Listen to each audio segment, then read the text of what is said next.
Hey everybody, and welcome to the first new parent orientation video of the season of 2018. I'm so excited that you are joining me right now. Either it's now when you're viewing me live, or if you're checking it out later, that's great. Welcome. Thank you for taking time to view this video and to learn the 8 tips I have for you about how to prepare for summer camp now, what you can do between now and when you arrive at Green River to feel prepared, to feel ready for the experience, and so your child can feel ready here with you. But before I do that, before we launch into the video, I want to give you there's a little bit of housekeeping we should take care of and give you a little bit of information about me and about this series. So we're going to do, we're going to be 4 videos that you're going to have available for you over the next few weeks. So this week is what you can do now to prepare for summer camp.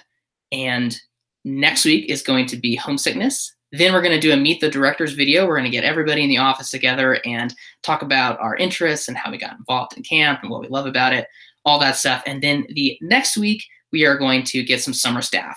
So some of our counselors and mentors are going to get together, and we're going to talk about kind of the same sort of stuff, but so you can get a sense of who we are and what we're about and meet some people. Those are great opportunities to have your child watch those last 2 videos so they can get comfortable with us. But for now, let's look forward to those. But now we've got a lot of things to cover today. Maybe you want to know a little bit about me before we go forward. My name is Avery McGaha. I'm your host on this lovely video, and I'll be your host for the rest of the video series. And I'm the program director here at Green River Preserve. That means I do a lot of stuff. That means during the summer, I'm managing the staff and looking after all the kiddos. And during the winter, I'm hiring the staff and producing videos like this, helping get ready for summer camp. Sometimes people ask me, well, what do you do the whole year while there's no summer camp? Well, there's a lot to do to prepare, both physically, whether it's getting forms together, or mentally, getting ourselves in the zone, dealing with certain challenges that come up. And it's going to be pretty much the same for you. I'm going to walk you through some of the challenges you might see and some ways to deal with those challenges leading up to summer camp. So it's going to be a bit of a practical guide and a bit of a theoretical guide as well for some things that you can be prepared for. Let's see, what other housekeeping stuff? I think that the last thing I want to say is that we put these videos out not just because it helps you kind of get your child here and in the right state of mind and all that, but because we really view our relationship with you as a summer camp and you as a parent as a partnership. And we feel that we want to work with you to help make your child have the best experience possible. And a lot of that is what we do, but some of it is what you do between now and summer camp to help your child feel prepared and excited. And we're going to talk about all of those things today. So without any further ado, let's jump into tip number 1. Let's see, and to help me with my tips here, I have some very helpful cards here that are going to help guide us through this process. So tip number 1, you are doing it. Tip number 1 is you're already doing it. Watch these new parent orientation videos. To me, that demonstrates that you're thinking about summer camp and you're recognizing that there are some things to do.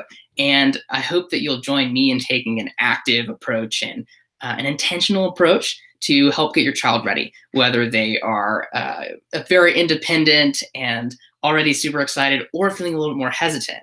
And anywhere in between, there's still a lot to do and a lot of impact you can have to help set them up for success. So we are so thankful that you join us for these videos and watch the other ones in the future. So that's tip number 1. You're doing it. Watch the new parent orientation videos. Okay. Tip number 2. Tip number 2 is read our parent handbook. We have a parent handbook that we have spent a long time putting together. Hope it's useful for you. It's on our website, and it's got lots of good information. So right now, hopefully, if everything technology goes according to plan, I'm going to zoom around and go to the website, and I'll show you where this is on the website and how you can download it.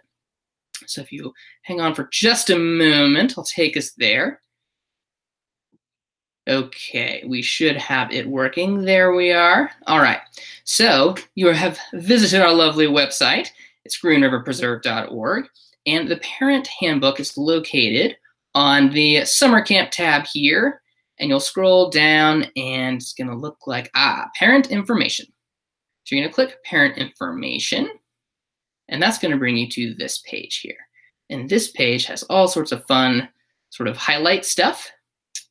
But at the very top, you'll see that there's this link, the very first link, and that's the link to the parent handbook. And that is going to have all this goodies that I'm going to show you here. Okay, so let's pop into the parent handbook. And it's got lots of good information. It's got a packing list. It's got information about our special programs. It's got dates. It's got rates, all of those things, goals, the Woodcraft laws, a lot about our policies. What can you send in the mail? What do we ask you leave at home? It's got a map. It's got a lot of fun stuff. So please check that out. And sometimes children really love to look at it. So feel free to pass this along to them to view. And sometimes that helps get a sense of like, oh, here are some things that I'm allowed to do. And it also helps you if you're, saying, sorry, I can't send you your dog in the mail. It says here, we're not allowed to send food or animals through the mail. Okay, let's see. Let's get out of this. Okay, and we're back. So that is tip number 2, read the parent handbook. All right. And just want to send you guys a reminder that as you're watching this, if you have questions that they pop up, I'm checking my email on another screen, so feel free to type me a quick message, and I will squint at it and see if I can answer that for you. So feel free to do that, and I'd be glad to answer them after the show as well. So let's move on to tip number 3. Tip number 3, this is a big one. This is one I love. It's called Countdown to Camp, and here's how it works. What I advise that you do is you create a calendar that has summer camp on it. And that calendar should be in a very prominent place in your house where it's visible at your child's eye level, wherever that may be. Maybe it's taller than you, maybe it's much smaller. But work with your child to make this calendar. And mark the first day of camp, mark the last day of camp. You can even write some of the fun days that you'll find in the parent handbook. You can even write those on the schedule if you like. And work with them to make that calendar so they know where it is. And then there's some more steps that I want to break down for you. But the point of this calendar is going to be to help your child come to grips with the idea of time. Which seems like kind of a very abstract thing, but really we find that at summer camp, some children have a hard time of grasping how long a certain period of time is. And that can help, if they're struggling to say, oh, a week, if they don't really have a sense of grounding of how long a week is, that can feel really intimidating and overwhelming and like it's going to last forever. So that's the point of this exercise, is to get a handle on how much time is summer camp, whether it's 1 week or 2 weeks or 3 weeks, and what does that feel like? So once you and your camper have made the calendar, I recommend you breaking down all of the tasks that you need to do to get ready for summer camp, whether that's maybe you need new hiking shoes, maybe you need to get a backpack, maybe you need just to, go and meet up with a friend, or maybe you need to go and stay away at a grandparent's house or aunt and uncle's house for one night, something like that. That's a later tip. We'll get there. But maybe you need to do something. So break this all down into some events that are going to happen, some things that you need to do, things to accomplish before summer camp, and put those on the calendar too. Find a time when you can do them. You can always, work with your schedule, but put those times in.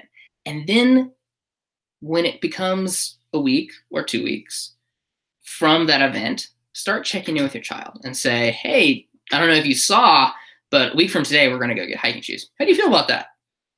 And continue to check in along the way and have them go through a process of reflection about how much time has passed. And, when it becomes the day, say, oh, that was just a week ago, right? That flew by. We were busy. We did stuff. We stayed engaged, and we got here. Now we're going to go get shoes, and you go do it and you cross it off the list. So that helps them feel like they've got a sense of the time and work them through. That also helps create a really solid foundation when we're working with a camper who's homesick later.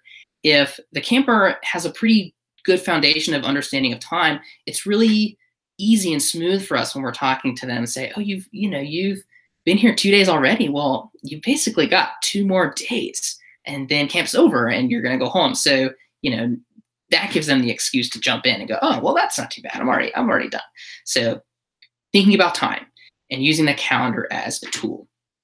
Something else that this helps your child do is it gives them a sense of ownership over the activity. It gives them a sense of control, that they are a part of the process of planning it and that they have a say in some things that happen. So we're going to get into that with the next tip. But something that the calendar helps in particular is time, a little bit of ownership and control. So that's number 3, create a countdown to summer camp. Moving right along, number 4. Number 4 is shop and pack together. Shop and pack together. This is kind of part 2 to the last one about setting the calendar and breaking things down.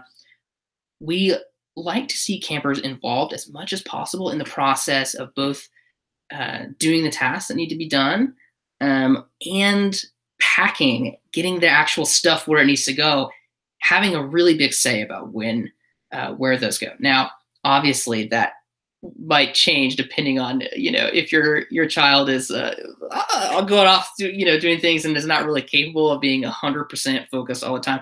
That's fine, but we want to give them a sense that they have ownership over where their stuff goes, and so when they get to camp, they kind of know that they have a raincoat or know that they have towels and a toothbrush, and they've put them where they are so that they don't get to a new place and with new people, something that can be a little bit uncomfortable and overwhelming for some people.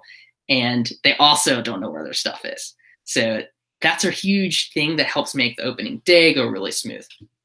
As a counselor, it was always very funny to see, getting ready for a mentor hike, and we see everybody's got their raincoats on and their backpacks, and then one child does not have their raincoat on, and you go, so Johnny, tell me about your raincoat. Where's your raincoat? They go, I don't have a raincoat. You're like, oh no, I bet you do have a raincoat. So, we go in and we open up and there's the raincoat, but they didn't really have a part of that process. So that helps them feel like they've got, that they have some control over it as well.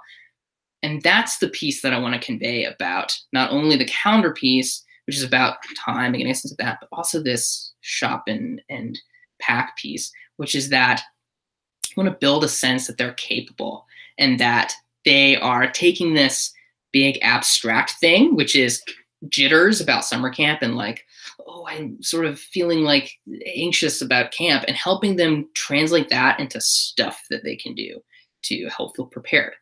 And the secret about this is that it's not just relevant for summer camp. It's relevant for basically any big life thing that you need to do. So for college, or even preparing for these videos, there's a sense of like, this is a big deal and you want to make it right and do things well. And it's a live performance sort of. So you've got there could be some nerves. So the best way to handle it is to translate that sense into, okay, here are some things I need to do to get prepared. I need my water right here. I got my water. I have the time. I know how long it's going to go. I know how long I want to spend on each question, things like that. So getting a sense of control over the situation and getting a sense of ownership.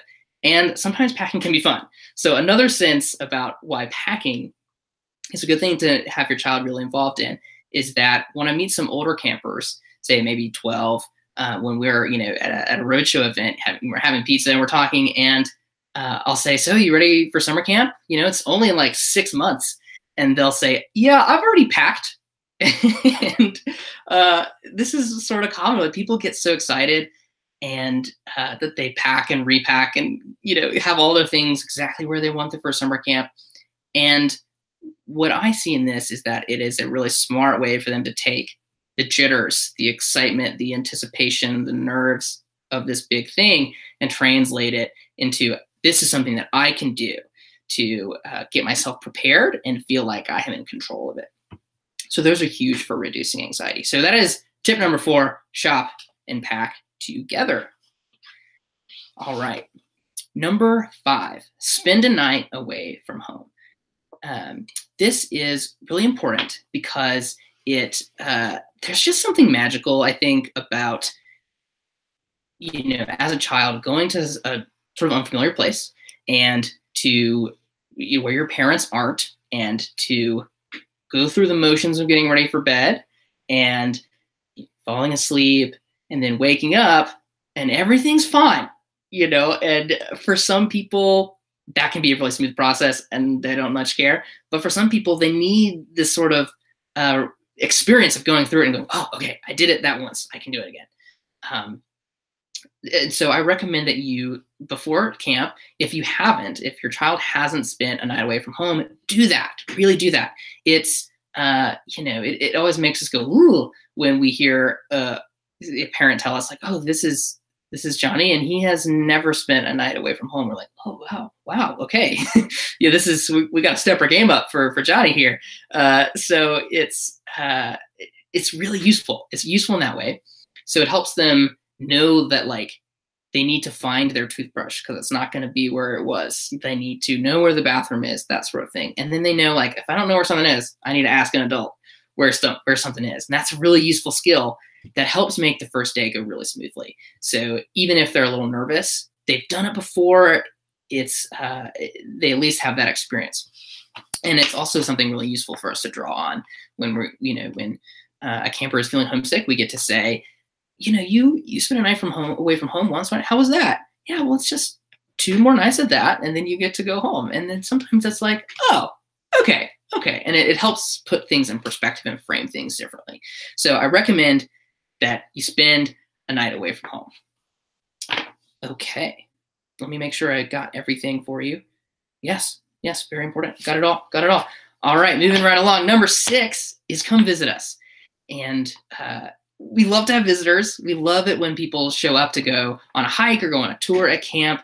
We love letting open the gates and having people come visit us and stay with us. So make a plan to come and take a camp tour. We love to do that. Give us a call, send me an email, and we'll schedule a tour. You can come during the spring. You can come during the summer. We love to show you around. Now, we realize that might not be possible for many of you. It's sort of a long way. It can be a little remote, and that's okay too. I recommend that you do the virtual version of that if you can't come. I recommend taking a tour of our website and bringing your child along to that. If you haven't already, maybe you have, but to take some time to get familiar with some of the things, some of the language, activities, look at our map, learn about what a mentor is and what a mentor hike is, and some of our special days. Parent Handbook can be a great place for that, as well as our website. Watch some of our videos.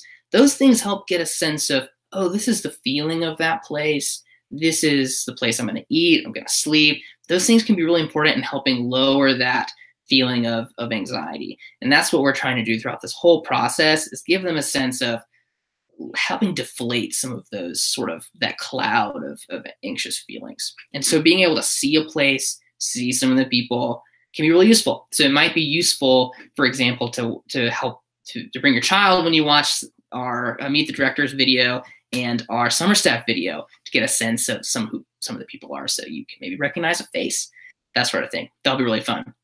We'll also have in the next couple weeks, we'll have some profiles of our summer staff popping up on our website.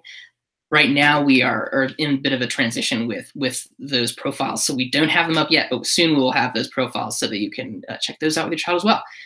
So that is number 6. Come visit us, at least virtually, but we love to see you in person if you can.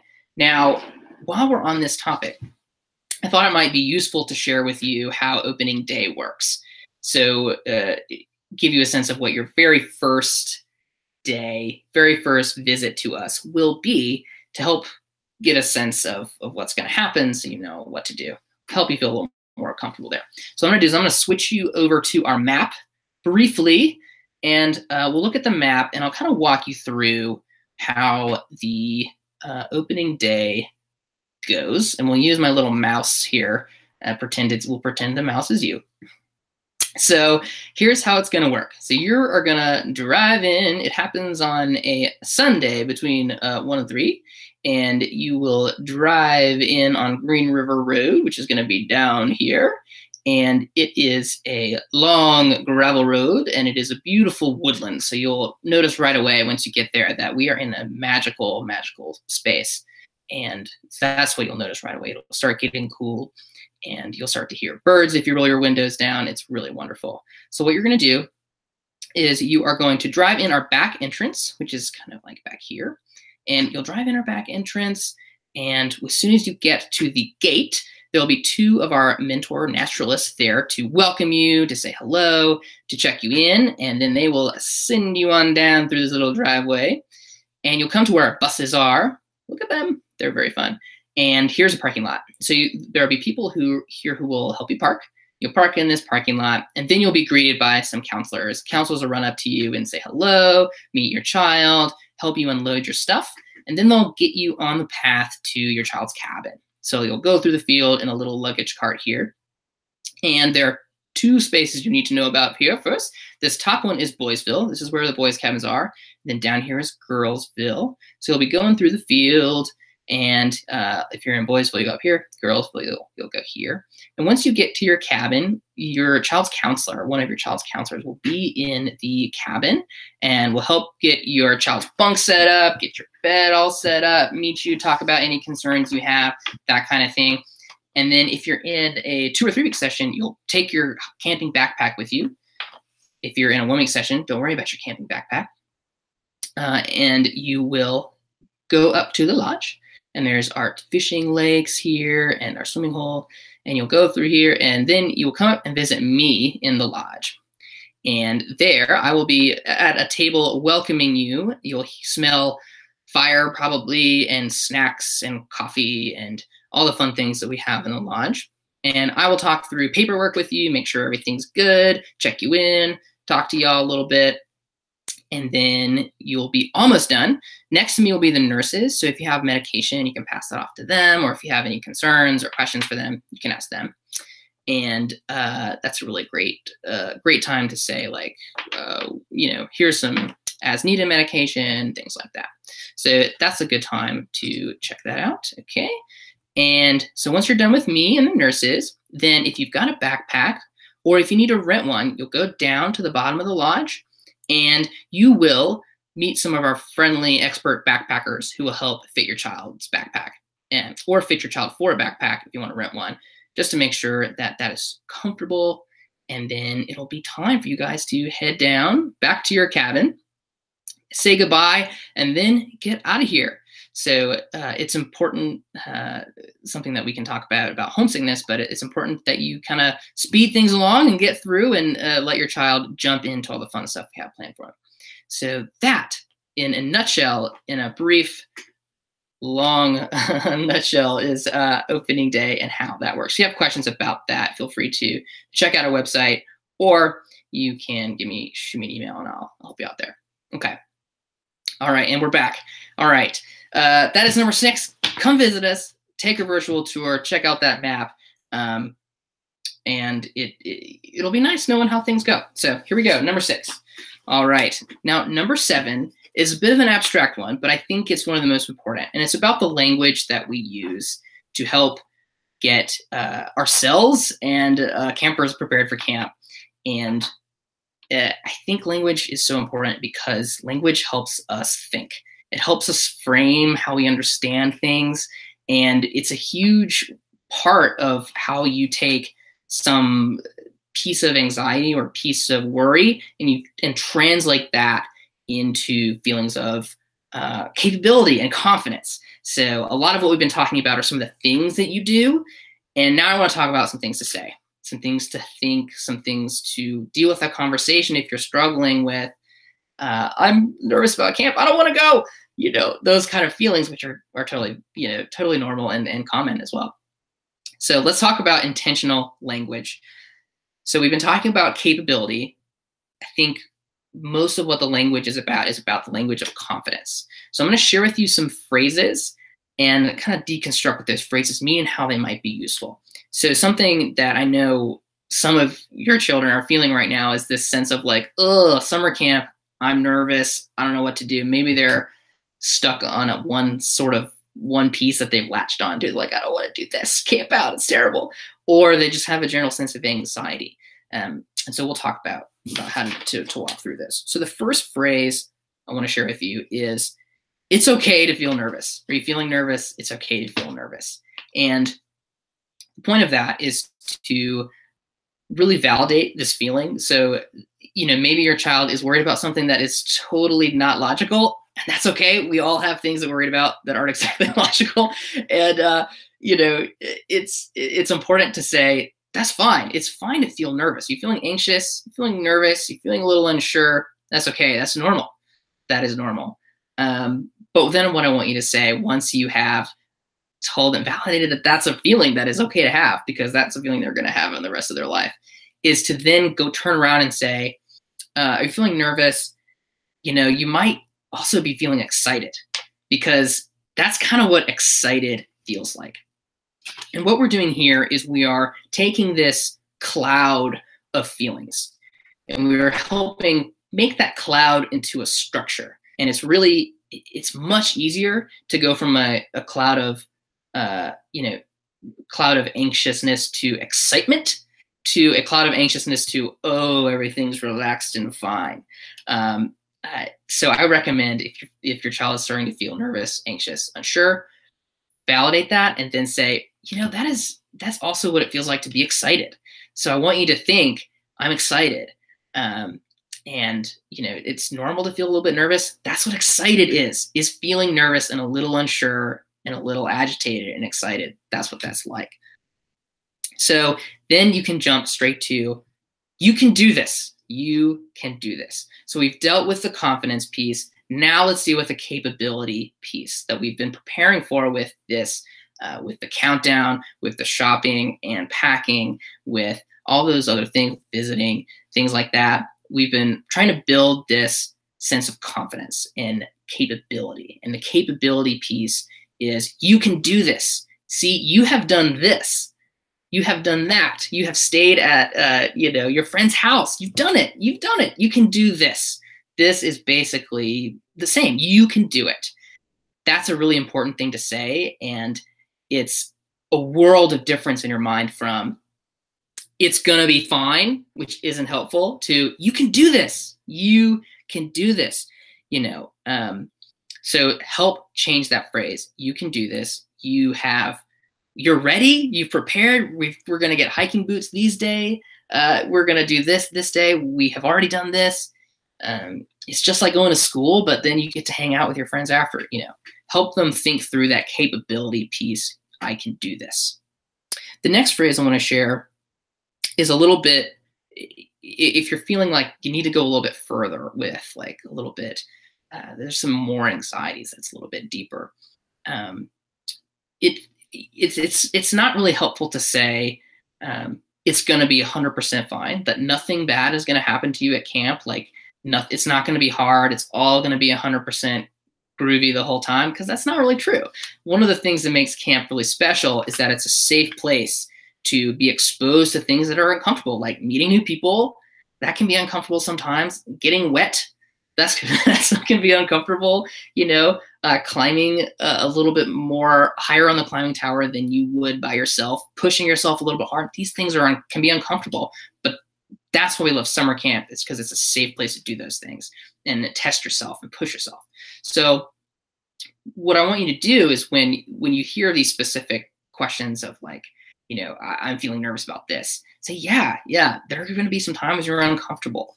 And, just like when you did this, when you did that, there's times where you're uncomfortable, but it's worth it. That's the phrase I want you to turn around with. It's worth it. You're going to meet some wonderful new friends. You're going to have so much fun. And there's so much magic and things to explore at camp that I am so happy you get to explore. So it is worth it is another piece that helps. We'll talk about this phrase a lot more next week when we talk about homesickness. But another phrase I love is, your job is to have fun. That's a phrase that it seems a little silly to me when I first heard of it, and I was like, no. But when I use that with children, it seems to resonate, because sometimes I'll hear from campers, what about my dog? What is my dog doing? Or, I'm worried about my parents. And it's really sweet and thoughtful, because we get a lot of kind and caring kids here at camp, and that's really special. But they worry about, things that are sort of illogical, like worrying about you while you're at home, and worry about their dog. And so it can be useful to say, if they're expressing that kind of worry, or maybe even just mention it, because sometimes that might be on their mind is, you know what, we are going to be fine. You know, your dog's going to do this, your gerbils are going to do that, your birds are going to be fine. We're going to be all right. Your job, it's your job. Your job is to have fun while you're at camp. That's what this whole thing is about. So I want you to do that, and I am excited that you get to do it, and I want to hear about it. So your job is to have fun. That's a really great phrase. Yes, and we will be fine. It's really useful. And then this last piece is useful not only for when you're communicating a sense of confidence for your child, but when you're communicating that to yourself, it is very useful to say, instead of, oh, I'm gonna be a nervous wreck while you're away, which is sometimes what my parents would say to me, which is not helpful. They would, it's much more helpful to say, I'm so excited for you. Sure, I'll be thinking about you. I'll miss you. Like, I will be, I can't wait to hear about all your adventures when you get back. That says to them that you have confidence in them as well. That's another confidence piece. But it's also to help you go, yeah, that's some of the feelings that I'm feeling, or that I'm excited. And try to keep the communication of your anxiety to a minimum there, and it's still confidence that they can do it. That's really helpful.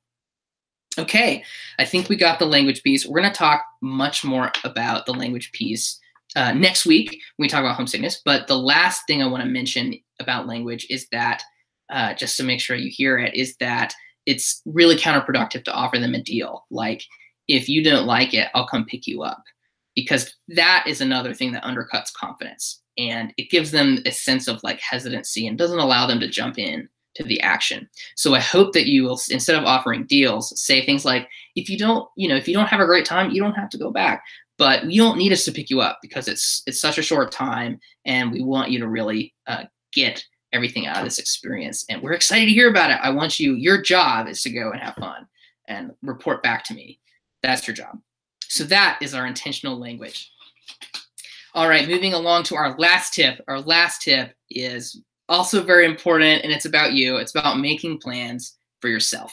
So you have done a really amazing thing and given your child this experience that hardly a very small amount of children in the world get to have, which is a summer camp experience, and that is so valuable. And part of the make plans for yourself is to treat yourself, because you deserve it.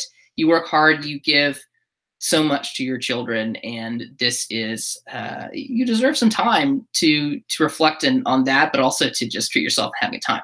The other piece about this is that it is really useful to stay busy and to keep yourself engaged, and to find some things in your life that you want to tackle, that you want to work on, that you want to accomplish, and set some goals for yourself. So just like that calendar that you make with your child, I want you to set a goal for yourself, and it can be anywhere from, okay, we want to take a vacation, we want to renovate this, or we want to go visit these friends, all the way to I just want to finish this book, I just want to catch up on this TV show, I just want to, something to keep yourself busy, because that is really important, because you want yourself to be in a good place to where you feel good about giving your child this experience again. You want to be in a place where you're not so focused or wrapped up in feelings of anxiety or excitement, that you're kind of a wreck about it. And it's really useful to give yourself some goals and help yourself stay on track and feel like you've gotten something out of this experience too. So set a goal for yourself, set something to keep you busy and engaged.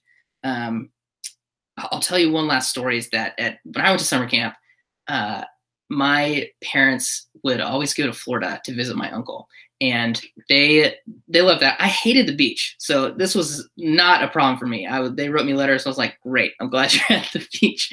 And so that's one piece I'll recommend to you, is make sure that the plans that you make aren't so spectacular that your child is jealous or bad or hurt that you didn't take them along with you. So it might not be the best time to go to Disney World, unless your child hates Disney World. Then that's great. That's the perfect time. Another thing I'll say is that when my parents would go to Florida to visit family, they would bring my older sister and younger brother. And I was always the peacemaker in the family, and so we had a certain family dynamic. And it was really useful, I think, for my family and my brother and sister to kind of have some space to develop their own bonds and relationships while I was off focused on something else. And I think it was really fun for them to have this bonding time together, my siblings bonding together, and that was really useful. So if you have other children, maybe consider taking some time to develop those bonds, and maybe they're off doing something as well, or maybe they are doing something with you and you're getting to interact with them in a little bit of a different way. So that's what I'll say about make plans for yourself. Do it. Number 8, make plans for yourself. Okay, so guys, I think that is it. That is it for this video of what you can do now to prepare for summer camp. Remember that next week we have a long, juicy, information-packed session about homesickness, and there's a lot of stuff about language and confidence and how to prepare and navigate some potholes and things on the way to having a successful first day at summer camp. So I look forward to joining you guys next week there for that. If you have any questions that have come up over the course of this, feel free to email me, give me a call. Happy to answer them. But for now, I hope you have a great rest of your week, and I will see you next time. Bye.